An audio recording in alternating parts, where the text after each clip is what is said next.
It was just another evening at the bar when Zora Mitchell let the words slip out, half joking, half contemptuous. A single dad like you? How could you possibly make a woman happy? She expected him to look away, maybe deflect with humor. Instead, Darius Coleman leaned closer, his eyes steady. No anger in them, just certainty. Want to bet? He said quietly. That moment, Zora realized she had touched something deeper than she intended, an old wound, or maybe a truth society had been ignoring all along. The bar was half empty on a Thursday night, the kind of place where people went to unwind without pretense. It sat on the corner of Langston Boulevard in a neighborhood called Ashford Heights, sandwiched between a barber shop that had been there for 40 years and a soul food restaurant that smelled like fried catfish and collard greens every evening without fail. Zora sat at the corner of the counter, nursing a gin and tonic. She had come here straight from the office, still wearing her blazer, still feeling the tension from a day full of meetings that could have been emails. The bartender knew her order by heart. She liked that anonymity, that routine. She liked being a regular in a place where no one expected her to perform or explain herself or smile when she did not feel like smiling. Darius had walked in 20 minutes earlier. He took the seat 3 stools down, ordered a beer, and checked his phone twice in quick succession. Zora noticed because she noticed everything.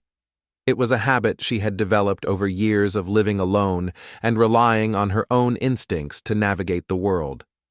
The way he dressed was simple but deliberate, like someone who had stopped caring about impressing strangers but still respected himself.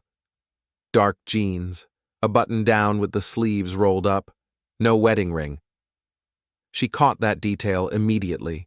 His skin was deep brown, smooth across his jaw, and his hands were the hands of someone who worked with them, not rough exactly, but capable. When his phone buzzed again, he glanced at the screen and smiled faintly before typing something back.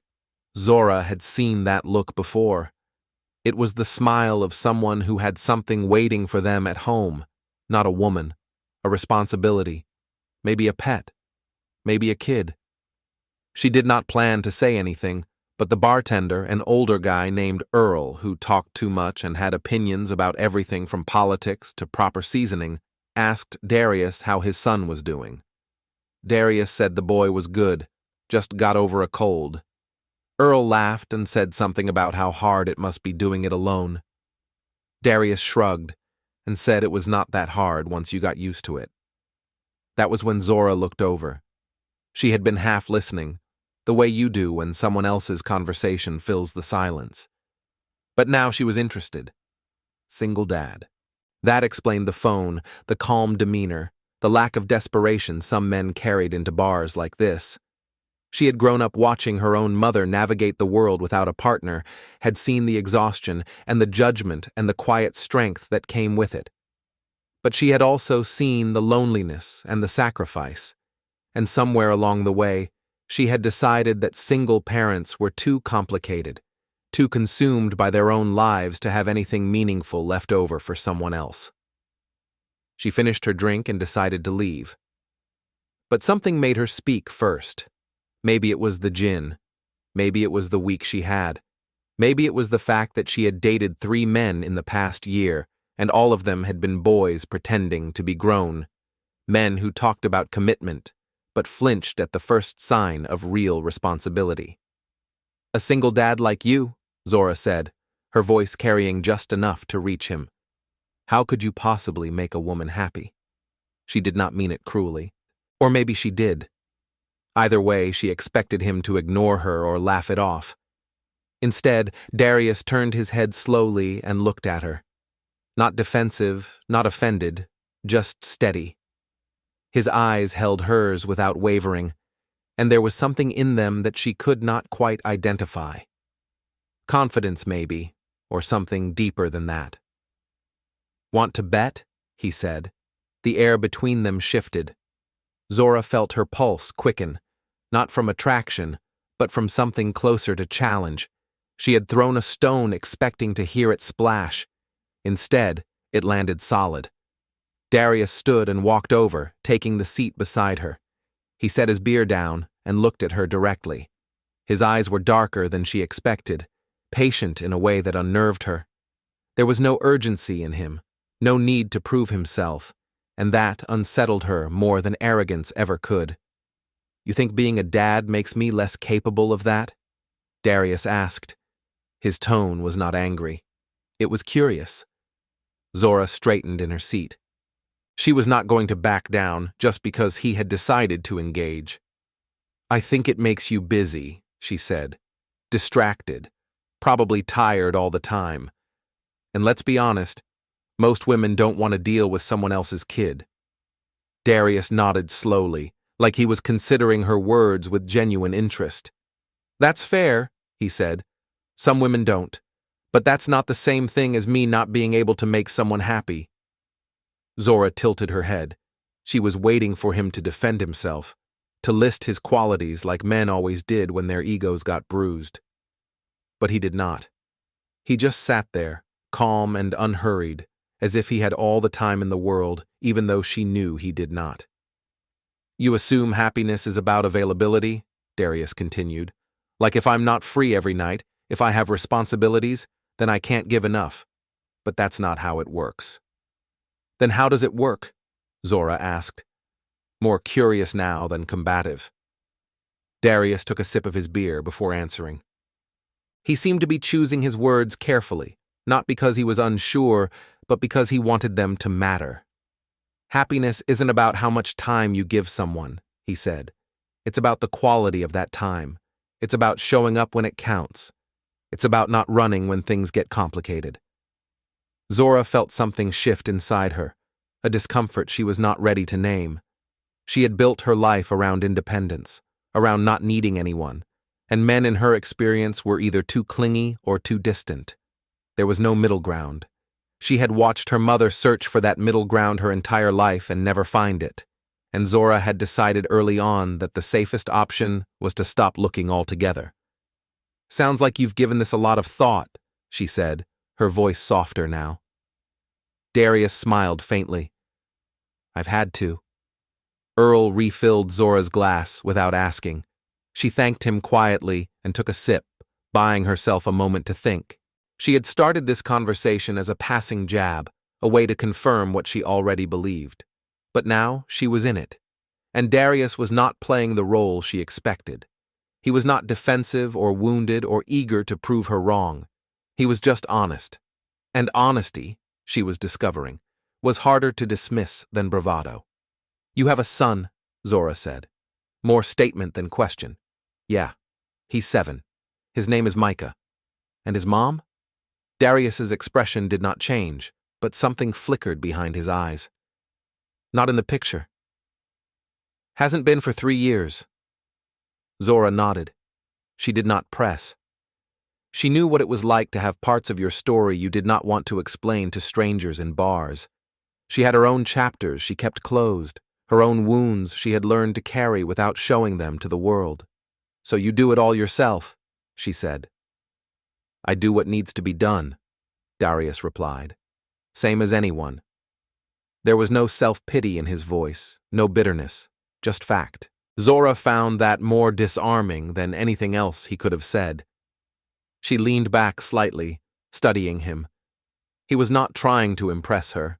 He was not trying to win an argument. He was just there, present, and unbothered by her judgment. "You really think you could make someone happy?"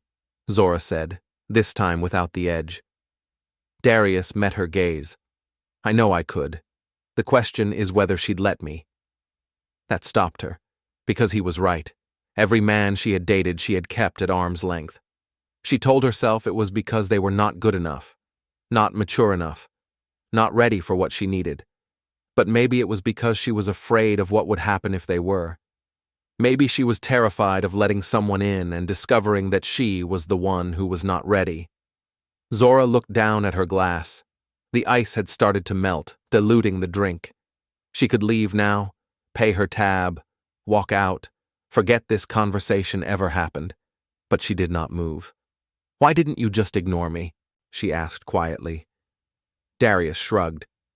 because you're wrong. And I thought maybe you wanted to be. Zora looked up at him, startled.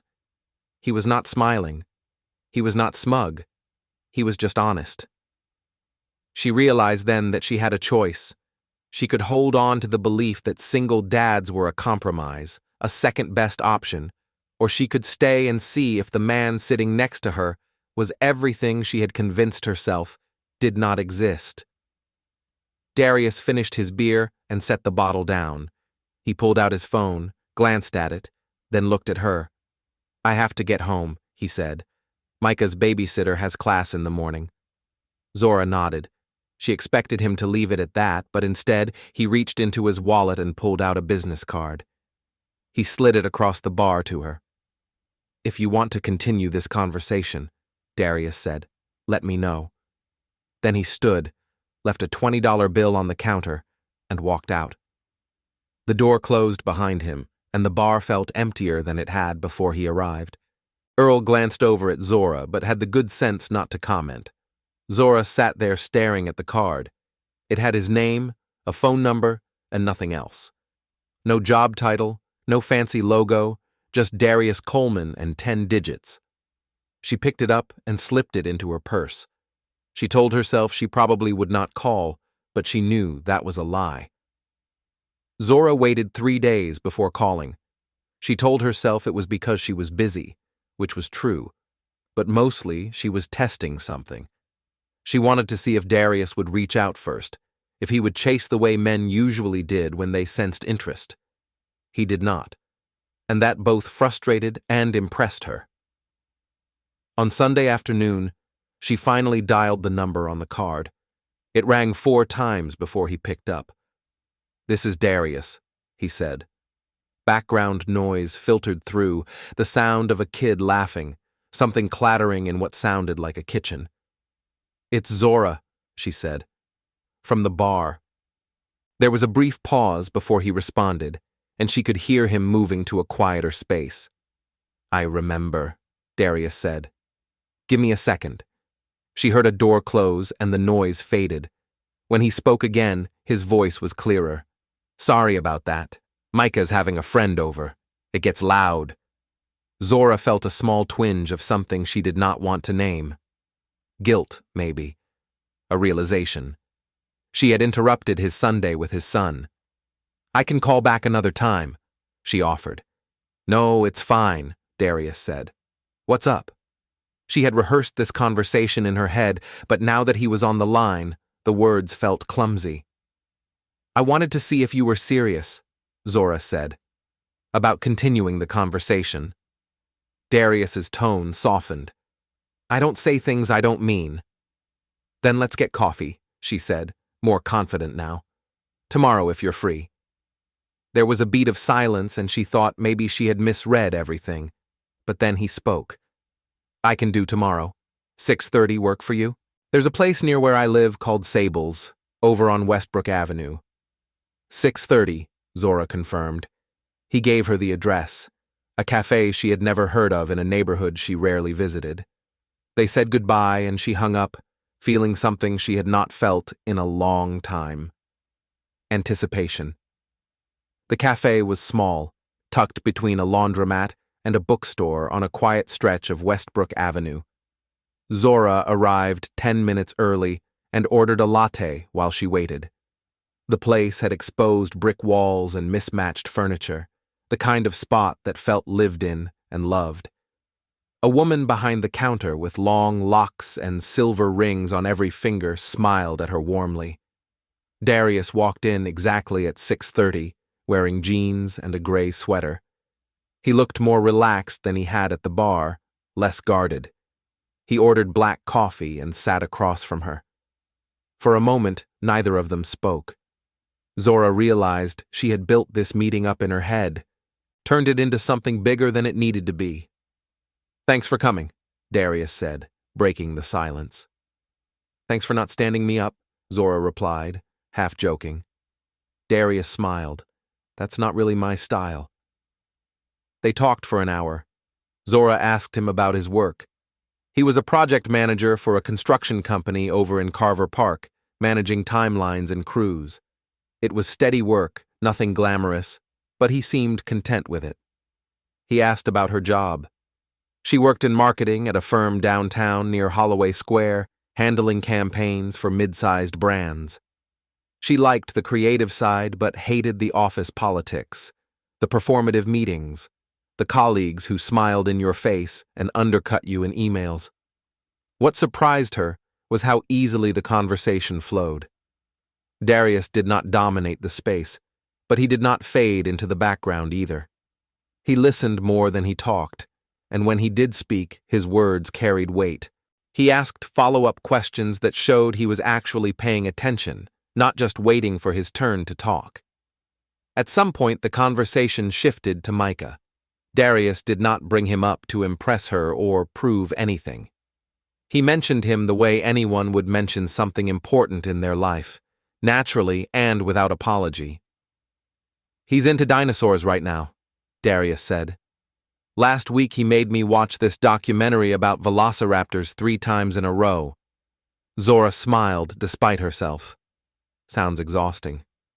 "It is," Darius admitted. "But he's happy. That's what matters." There it was again. That straightforwardness. Zora had expected him to downplay the difficulty, to pretend being a single parent was easy. But he did not. He just accepted it. "Do you ever regret it?" Zora asked, the question slipping out before she could stop it. "Taking on all of that alone?" Darius looked at her, his expression unreadable for a moment. Then he shook his head. "No," he said simply. "I regret how things ended with his mom. I regret that Micah doesn't have her around. But I don't regret him. Not for a second." Zora felt something crack open inside her. She had been so sure that men like Darius were weighed down by their circumstances that they carried resentment beneath the surface. But he did not. He carried responsibility, yes, but not bitterness. And there was a difference she was only now beginning to understand. They left the cafe together, and Darius walked her to her car. The night air was cool, and the street was quiet except for the distant hum of traffic and the faint sound of music coming from somewhere down the block. "Can I see you again?" Darius asked. Zora looked at him, standing there with his hands in his pockets, waiting for her answer without expectation. "Yeah," she said. "I'd like that."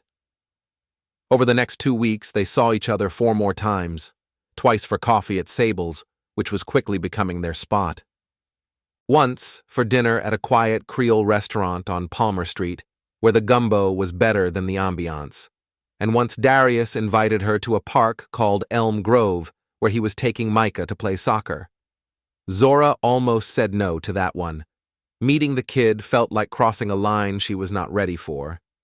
But Darius had been casual about it. No pressure, just an invitation. So she went. Micah was smaller than she expected, all energy and wild curls. He had his father's deep brown skin and wide smile, and he moved across the grass with the reckless confidence of a child who had never been told he could not do something. He barely acknowledged her at first, too focused on kicking the ball to his dad. But after 20 minutes, he ran over to where she was sitting on the bench and asked if she wanted to play too. Zora was not good at soccer. She had never been athletic. But she got up and tried anyway, mostly because Micah looked at her like it mattered. She missed the ball more than she kicked it, and once she tripped over her own feet and nearly fell. Micah laughed, not meanly, just joyfully, and Darius stood back and watched with a faint smile on his face that made her chest feel warm. Afterward, they got ice cream from a truck parked near the edge of the park. Micah ordered chocolate with gummy bears on top and talked non-stop about a science project he was doing at school. Zora listened, surprised by how much she enjoyed it. She had always thought kids were unpredictable, exhausting, a source of chaos she was not equipped to handle. But Micah was just a person, a small one, but still a person with thoughts and opinions and a laugh that was contagious. On the drive home, Zora realized something uncomfortable. She was starting to care, not just about Darius, but about the whole picture, and that terrified her. The following week, Darius called her on a Wednesday night. She could hear the strain in his voice before he even said what was wrong. "Micah's sick," he said. "High fever. I'm taking him to urgent care." Zora's chest tightened. "Is he okay?" "I think so, but I need to cancel tomorrow." "I'm sorry." "Don't apologize," Zora said quickly. "Just take care of him." "I will," Darius said. "I'll call you when I know more." He did not call that night or the next day. Zora tried not to read into it, but the silence bothered her more than she wanted to admit. On Friday, she texted him, "How's Micah?" The reply came an hour later. "He's better. Just a virus. Thanks for checking."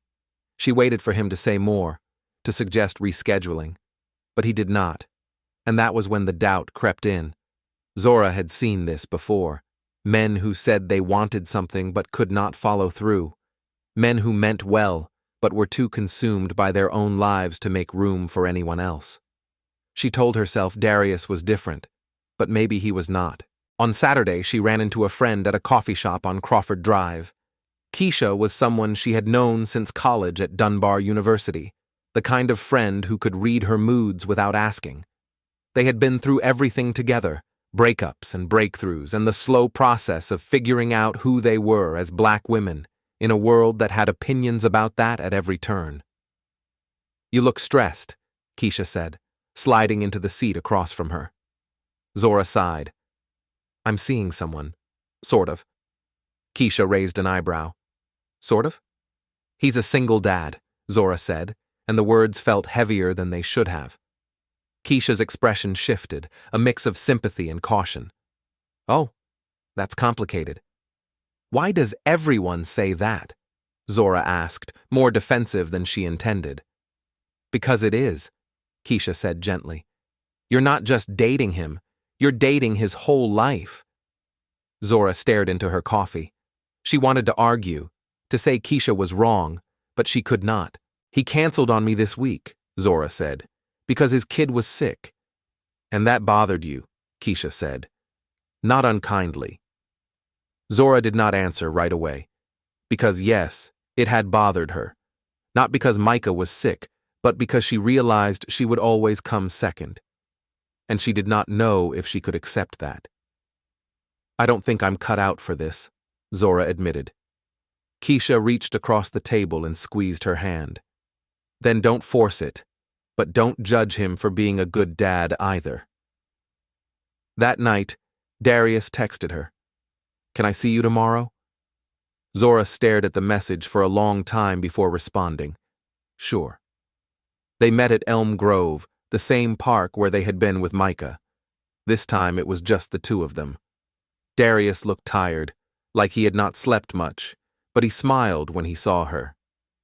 "Sorry I've been MIA, he said as they started walking along the path that circled the pond. "It's fine," Zora said, though it did not feel fine. Darius glanced at her and she could tell he sensed something was off. "What's wrong?" he asked. Zora stopped walking. She turned to face him, needing to say this before she lost her nerve. "I don't know if I can do this," she said. "This whole thing. You, Micah, all of it." Darius's expression did not change, but something in his eyes dimmed. "Why?" he asked quietly. "Because I'll never be your priority," Zora said, the words coming out sharper than she intended. "You said it yourself. Micah comes first. And I get that. I really do. But I don't know if I can be with someone who's always going to put me second." Darius was quiet for a long moment. A jogger passed them on the path. A pair of ducks glided across the surface of the pond. When he finally spoke, his voice was calm but firm. "You're right," he said. "Micah does come first. He always will. But that doesn't mean you'd come second." "How does that make sense?" Zora asked, frustration bleeding into her tone. "Because priorities aren't ranked like that," Darius said. "Micah is my responsibility, but that doesn't mean I can't care about someone else. It just means I have to be intentional about it." Zora shook her head. "That's not enough." Darius looked at her, and for the first time since they met, she saw hurt in his face. "Then what do you want from me?" he asked. Zora did not have an answer, because what she wanted was for him to choose her, to prove that she mattered more than anything else. But she knew that was not fair, and she hated herself for wanting it anyway. "I think I should go," Zora said, her voice barely above a whisper. Darius did not try to stop her. He just nodded, his jaw tight. Zora walked back to her car, her chest aching with something she could not name. She got in, started the engine, and drove away without looking back. She told herself she had made the right choice, that she had saved herself from heartbreak down the line. But as she pulled onto the main road, all she felt was empty. The week after Zora left felt longer than it should have. She went to work, sat through meetings, responded to emails, but her mind kept drifting back to the park, to the look on Darius's face when she walked away. She had expected relief. Instead, she felt hollow. Keisha texted her on Tuesday asking how things went. Zora replied with a single word: over. Keisha did not push, which Zora appreciated. She was not ready to talk about it yet. Maybe she never would be. On Wednesday night, Zora found herself scrolling through her phone, looking at the few texts she and Darius had exchanged. They were brief, practical, nothing romantic. But reading them now, she saw something she had missed before. He had always been clear, always honest. He never promised her something he could not give. She wondered if that was what had scared her. Not that he put Micah first, but that he knew exactly who he was and what he could offer. And she had no idea what she wanted. Darius sat in his living room that same night, staring at the TV without watching it. Micah was asleep upstairs, worn out from soccer practice. The house was quiet, the kind of quiet that used to bring him peace. Now it just felt heavy. He had been through this before, not with Zora specifically, but with the judgment that came with being a single dad. People assumed he was damaged or unavailable or incapable of giving enough. He had learned to live with it, but it still stung. What bothered him most was not that Zora left. It was that she had been right there, so close to understanding.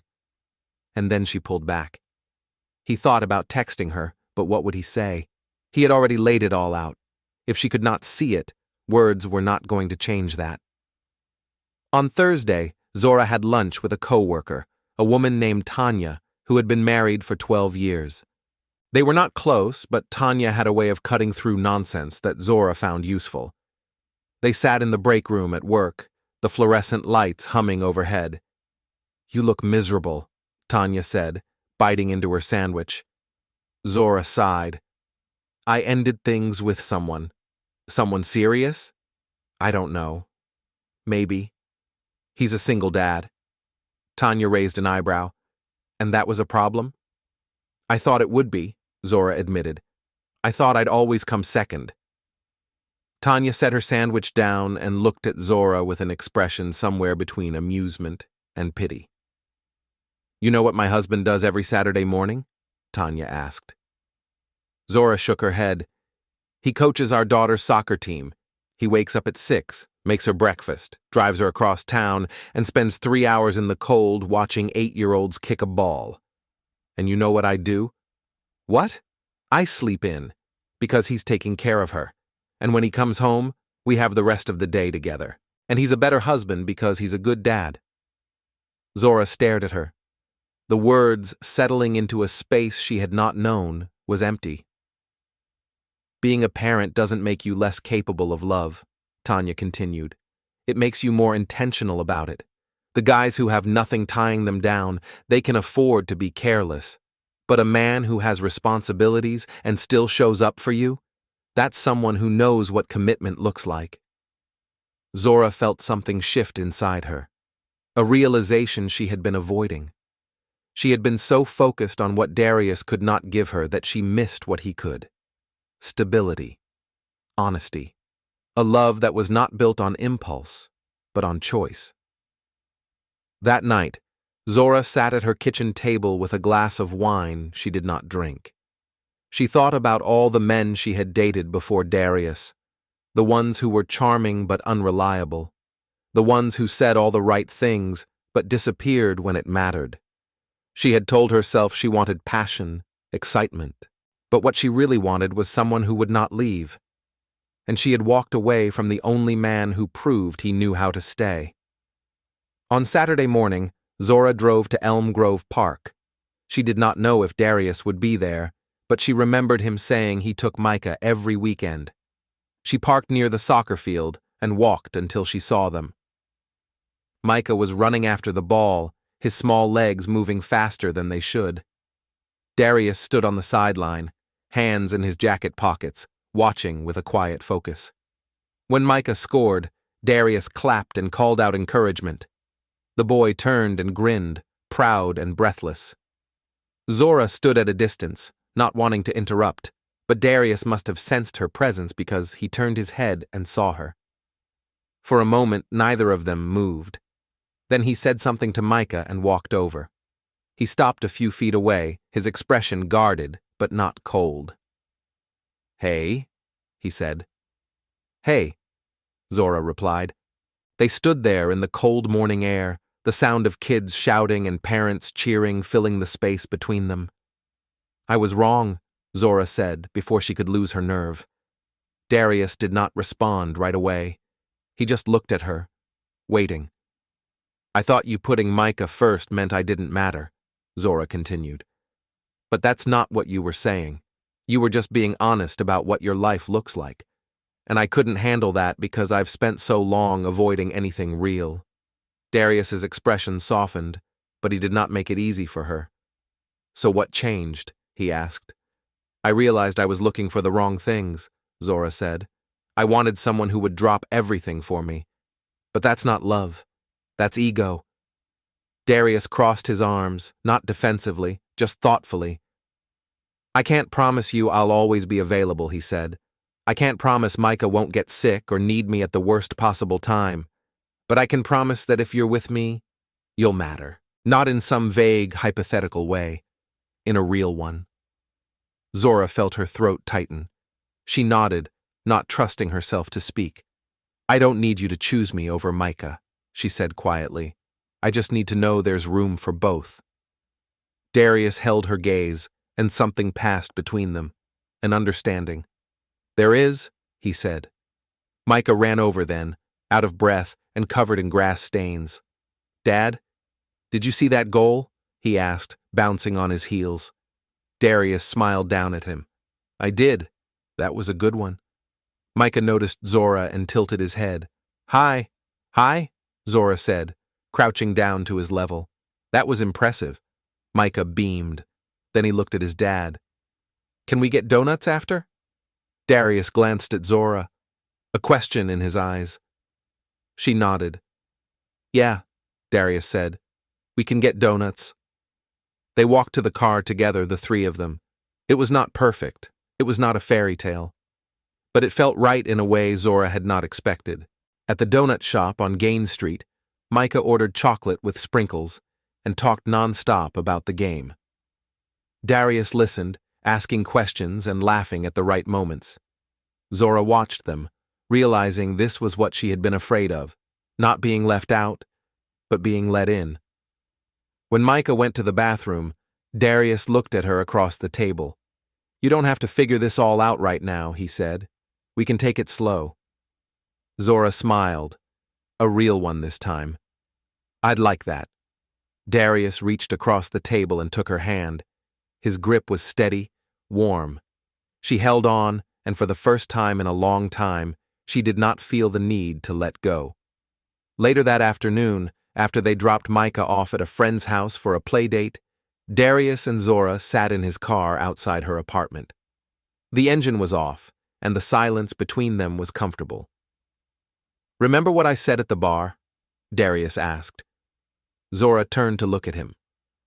"Making someone happy isn't about grand gestures," he said. "It's about showing up. It's about being someone they can count on. And yeah, I have responsibilities. But that doesn't make me less capable of loving you. It just means I know what love actually costs." Zora felt tears prick at the corners of her eyes, but she blinked them back.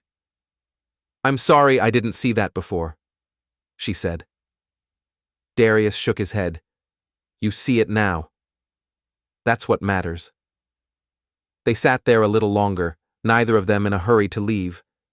And when Zora finally got out of the car, she did not feel the weight of uncertainty anymore. She felt something lighter, something like hope.